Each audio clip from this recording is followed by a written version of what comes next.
hi. Muna akong kuyog. Say hi. Hi. Edublig. Uwaw ko na sila. Uwaw. Say hi. Hailey, say hi. Say hi, Hailey. Vas ka do o kayo do? Wow! O vas ka tita po? El. Sabi tita po El, do? Yeah? Yeah, wow. Say hi, Day. Hi! Hi, Villa Charles Black! Hello, people in the world. Hello, world. Elias, will you sit da? You want to sit here? Little Vita. Yeah? Come here to sit up, baby. Sit up, bring mama. Come here, Elias. Let's sit up, bring mama. There. Yeti, Elias. So, Nay, nay. when you hold in again, da. Hel, Elias. Du har en till, ja. Du ska få två. Wow! Stick? Wow! Här är två rumpan då. Här är två rumpan. Du kan sitta inne. So guys, namin sa El Safari. El Safari, small landet. Mula that's El Safari.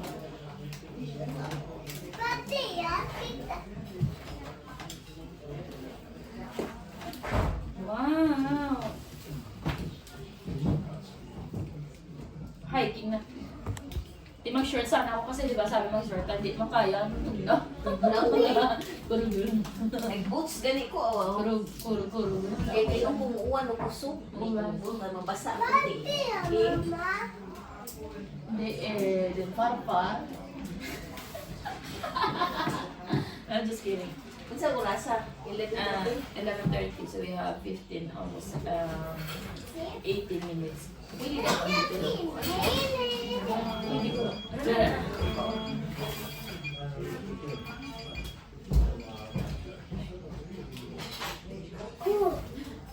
We have food!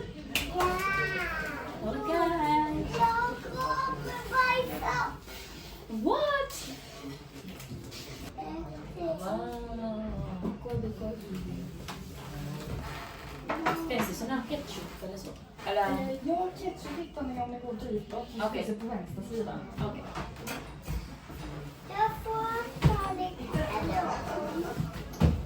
Vi ska bara fixa korv över. Imuha na ready. Ay, yeah, dito na nung ko. Ketchup. Yeah, they have mama. Ni har pork. You are there. Vill du smaka? Ja. Vi ska ge dig, Elias. Kom här. Här.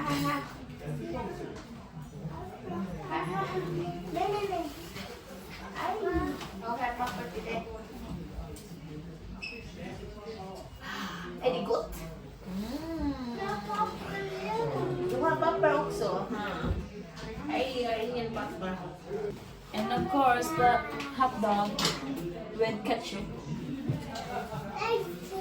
Oh, With ketchup. Pancake, guys. Kita mo dahil. Pancake with ice cream and jam. Strawberry jam. Look at this one. Dami kayo So sweet. Eto ko nila, di mo na baos kung may okatubo. Vi måste snabba oss.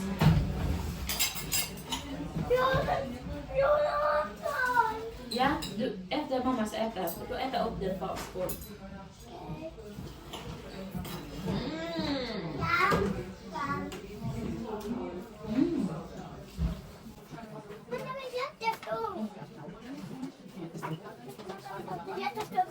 Yes, okay. Kan din lang, no? Panchip. Panchip. Panchip. Napunta ko sila na sa work. Wow. Dumi sa anak ko. Hindi na anak ko. Tek, tek. Apa dia?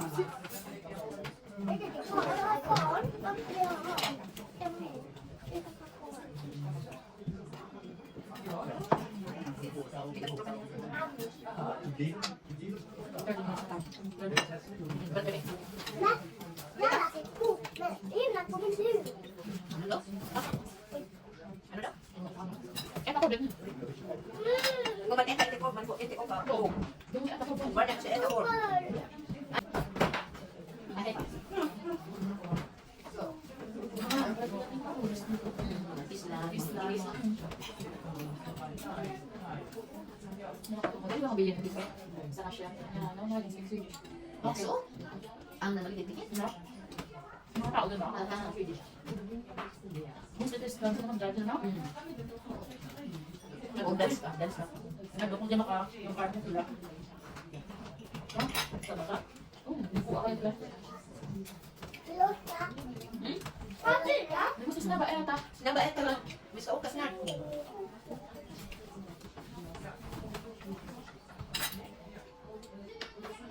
Goodbye, Lea. Very good. Wow. Lagyan ng baklo na. Lagyan ng baklo. Oh.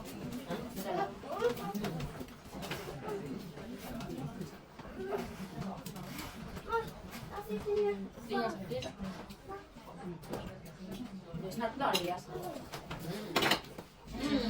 Say hi. Hi. Okay. Malaga. Ano ba? May katikap na mo ba? Unya, sinabahan niya yung makawon. Oo. Ante, hapon. Si Pastor. Frase. Yo mo tema. Ano ka din mo daw? Atos. Eh handang. So, Dahil dati use. Dahil dati use.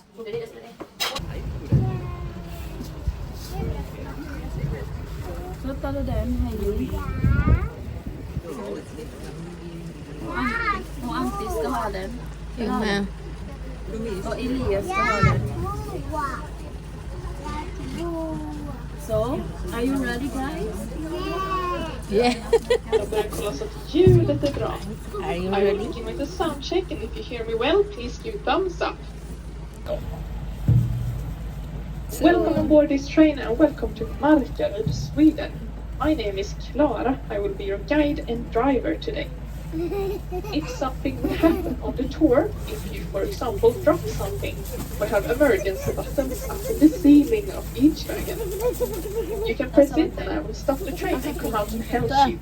You are not allowed to leave the train during the tour. But now I think it's time for us to meet the king of the Swedish forest, the moose. The moon.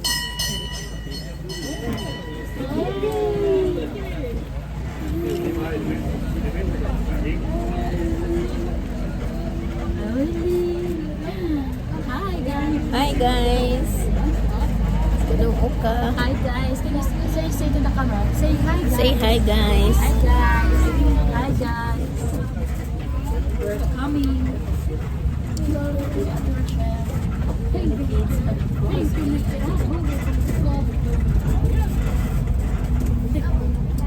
Going in the forest.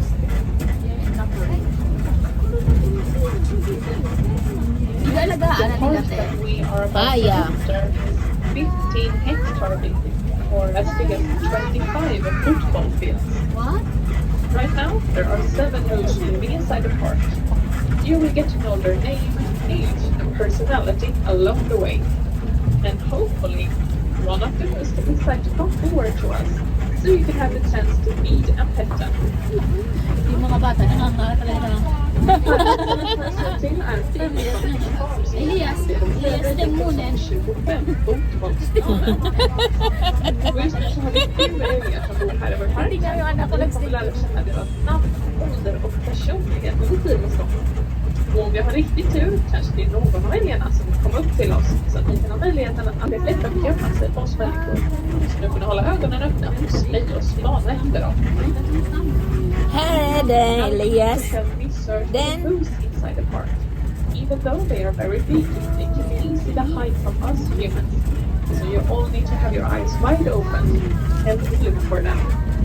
Scientists they have found Ah, moose vad sa bones du? on this place from 6,000 Ah? years ago. When the ice age had ended, the lab says that the water was different from what it is today, which meant that Sweden, Denmark, Germany, and the British Island, they were all connected. So the moose could easily go from central parts of Europe up here to Sweden. And the humans, they decided to follow. The moose gave both food and clothing for survival. Morskan och Ellen har både kläder och överlevnad. Så att vi har en Elin både på höger och på vänster sida. Och titta där, titta! Finns där! Right now, Ser ni? both on the right and Här, kolla! maybe you can see them both. Kolla där! On the left side, her name is Ida. Ida is 1 year old and she is the newest moose here in the park. So she's still trying to get used to playing with the cars and all the humans. And then we have Floke on the right side. Floke is 5 years old and he's our oldest male, the oldest bull in the park. And when we try to get the moose attention, we show them the good food. Hon är bara 1 år gammal och hon har bara bott här i några veckor. Så hon lär sig fortfarande känna tågen, alla människor och de andra älgarna här i vår park. Och när vi då försöker få älgen att komma till oss så visar vi dem den goda maten vi har att erbjuda. Så ni kan hjälpa mig. Kanske så att älgarna, till exempel nu då Floke, vi kommer upp till tåget.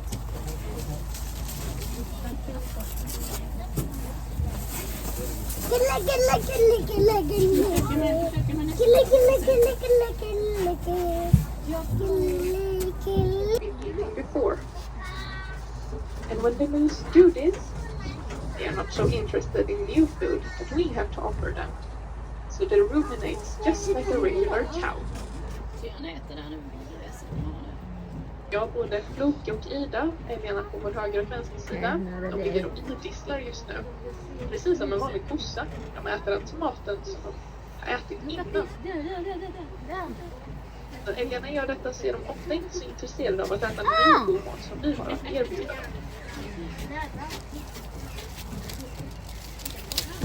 Floke, han kommer från Kolmårdens djurpark. Det kanske man kan se om man har bra ögon, att han har 2 märken i sitt ena öra. Och detta visar på att han kommer från Kolmårdens djurpark. Ja. För alla älgar där har så här 2 märken. Ja, det är en älg. You have a good sight and you have a good moose eye. And maybe Nej, det kan man inte. Man ska åka tåg bara. All the moose that comes from Kolmårdens animal Ja, man kan have se those den marks. mannen som kommer Floke, snart. it comes there. Floke. Kolmården is in southern parts of Stockholm, the capital of Sweden. Det är Floke. Ser du? Hopefully we can find Hej some other Floke, moose that hej are då. more happy with the food that we have to offer them. Han äter, han är inte intresserad De att komma. åkte Vi ska kolla om någon annan är intresserad. Såna.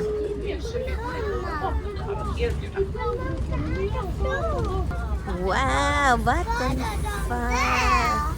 Wow. Kolla, de ska bada här. Ja, de dricker och badar här med.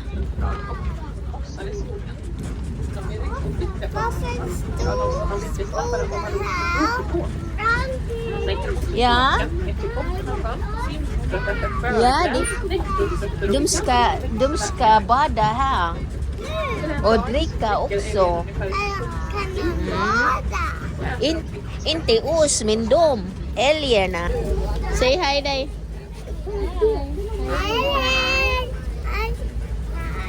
Beginning of the summer, the moose have something that is called a grass period. After midsummer, it's the late June.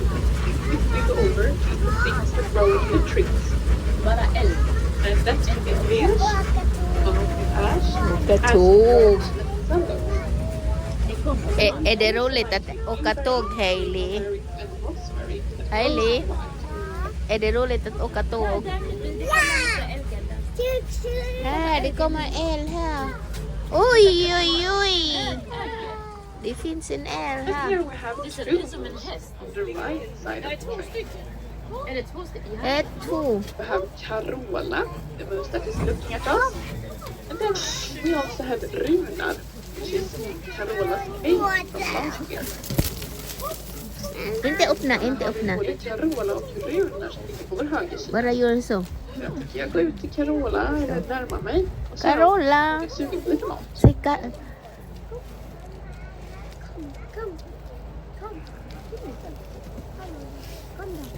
Kom, du ser så.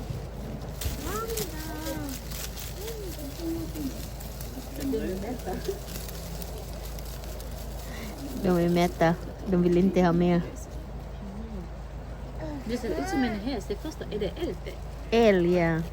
Men detta är annorlunda älg. De är lite mer uppblandat. Älg. Men den ska så. Jo, nu. Kom. Jag har en mjölk. Agak sila. Ano ganyan? Yung filmata kami sige. Ano daw tayo? Paano pagtawag nila tayo? Ano daw? Inggong tiling. Matawag na. Inggong tiling.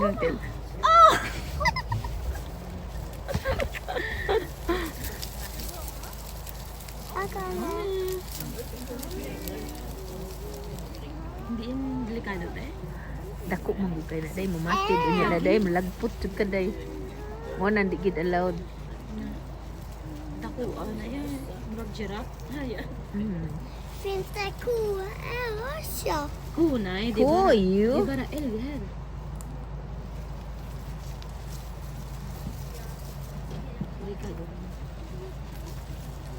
Finns det hästar?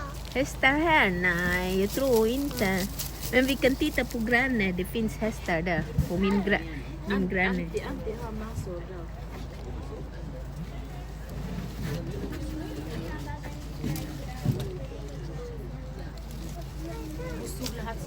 Busog nga. Kakaon naman.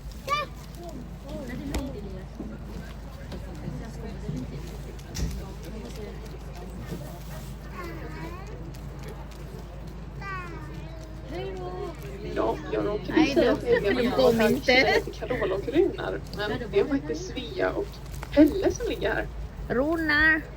Svea, hon är 5 år gammal. Är vår äldsta älgtjej här i parken. Älgko, som de också kallas. Hon är väldigt ljus i sin päls. Och det gör att det är lätt att känna igen henne. Eller ja, jag brukar alltid säga så. Men nu hade jag ju fel. Och så är det då Pelle som ligger jämte henne. Och Pelle, han är 1 år gammal, 12-årskalv. Han är inte kalv till Svea, utan han är kalv till en annan älg som bodde här i vår park förra året, som heter Astrid. I said that the moose on the right side was named Carola and Runar, but that is wrong. Here we have Svea and Pelle. Svea is the moose that is named closest to the train. She is 5 years old and she is the oldest female moose here in the park. She is very light in the fur and most of the time this makes it easy to recognize her. But now I mistook her. And then we have Pelle. Pelle is 1 year old, so he was born last year. His mother was Astrid and she lived here in the park as well. Det är mamma. Det är mamma och pappa. Ja. Men de, Vad bebisen? Babyen, de är jättestora. Det var babys där innan. Vi såg innan. Det var en babys. Ja, det är jättestora. Ja, babysar är så stora.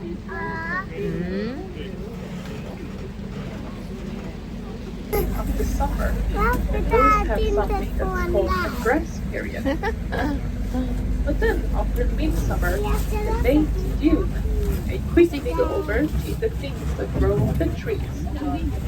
That can be beech, pumpkin ash, aspen branch, and sallow. But the moose also like to eat blueberry, huckleberry, and raspberry that grows in the wild. There's a blueberry. Raspberry. Ja, vi har hemma. The wild one. Kan man äta dem? Dom, ya, ska vi äta då? Nag-ulan, may mga kakalit. Una ana nag-pick up si auntie. The Pero fuck is iyo, blue? katong gold jud. Tingin tayo. Tingin tayo. The fuck is blue? Ha? The fuck is blue? Blue mall. The biggest one is called Altis Antis. The fuck And is that is the blue? moose. The moose can weigh up to 800 kilograms.